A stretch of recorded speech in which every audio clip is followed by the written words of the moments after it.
I'm going to talk about I'm supposed to answer the question, who decides what we eat? And I do this from the standpoint of somebody who thinks about food systems. And by food systems, I mean everything from science to agriculture to nutrition and to public health, and then also to advocacy. And I'm going to emphasize the advocacy part because I think it's really important.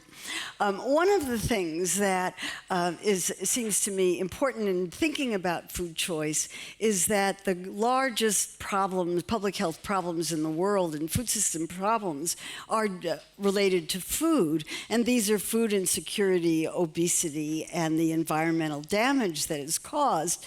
The undernutrition affects roughly 1 billion people in the world. Obesity is said to affect maybe 2 billion people in the world, and environmental damage affects absolutely everybody. And of course, much of that environmental damage comes from our diets that are heavily dependent on meat.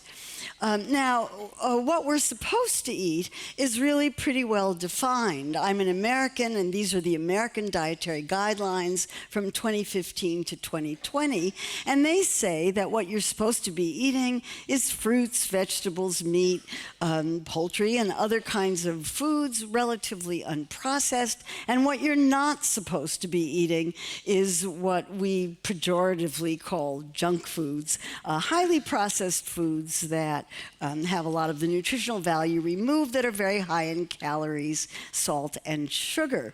Now, if you the problem with that is that if you're going to be dealing with the question of obesity, you want to eat better and eat the kinds of foods that are recommended. You want to eat less in general, and you want to move more. But the problem is that all of those are not particularly good for the food industry. And we have a food industry that is very large, Nestle, that is very large and makes most of its profits from the foods, the exact same foods that are least recommended by public health nutrition people. So this brings us to a lot of ironies in the food system and difficulties with thinking about these things. And the particular contradiction that I like talking about is in the U.S. Department of Agriculture's nutrition policy. It says, make half of your plate fruits and vegetables. Sounds good to me. But if you look at the other side of U.S. Department of Agriculture policy for agriculture, it does exactly the opposite. And from this particular formulation, which was agricultural subsidies from 2008 to 2012, I think, the amount of federal subsidies that went to fruits and vegetables amounted to less than 0.5%.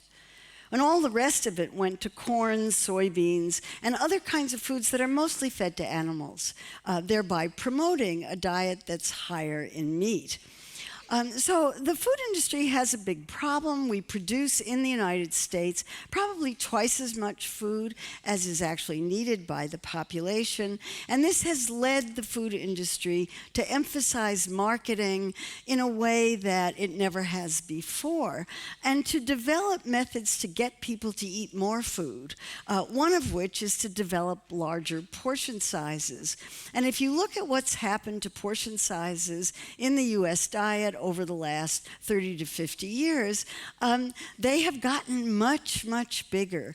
And as a nutrition educator, if I had one thing that I could teach the world, it would be that larger portions have more calories. It's not intuitively obvious. Trust me on this one. So the food industry has a terrible problem in that it's very, very competitive, and it has to do everything it can to sell foods, to get people to eat more of a company's products or to eat more in general. And one way to do that is to advertise. the soft drink industry happens to be particularly transparent about what it's doing, and this particular formulation talks about the amount of money that Coca-Cola is spending to build new bottling plants and promote Coca-Cola all over the world. And most of the figures that you see here are in billions. And the one that strikes me as particularly poignant is the $17 billion that Coca-Cola has said that it will spend in Africa between 2010 and 2020 in order to promote sales of its products there. These kinds of things lead to extremely contradictory messages. This is a real sign. It's real. And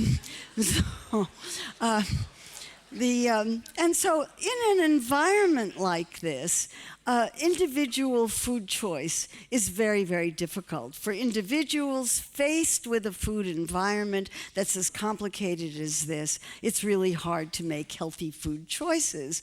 And so we need to look at the environment, or as this cartoon says, you need to eat out of another parking lot.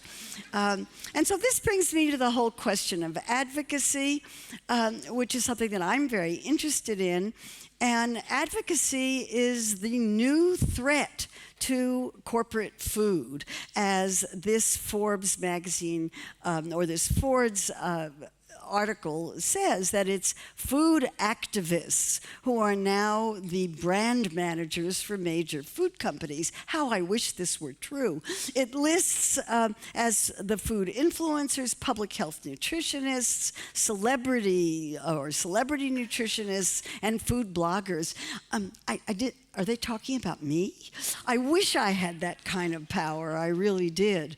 But it is clear that, at least in some places, the food movement is having a big effect. In the United States, in the middle of our rather peculiar recent election, there was one extremely bright ray, and that was that every single local soda tax initiative that was proposed passed. And the soda taxes are being framed by the food movement people as a social justice issue, one that is going to make poor people healthier and is going to be better for people and for the planet. So when it comes to food choice, it's very important for individuals to vote with their fork. But it's also extremely important that we have food system policies that will make the healthy choice the easy choice. And these are the kinds of things that I discuss in my books. And I'm very, very happy to have the chance to share this with you today. Thank you. Thank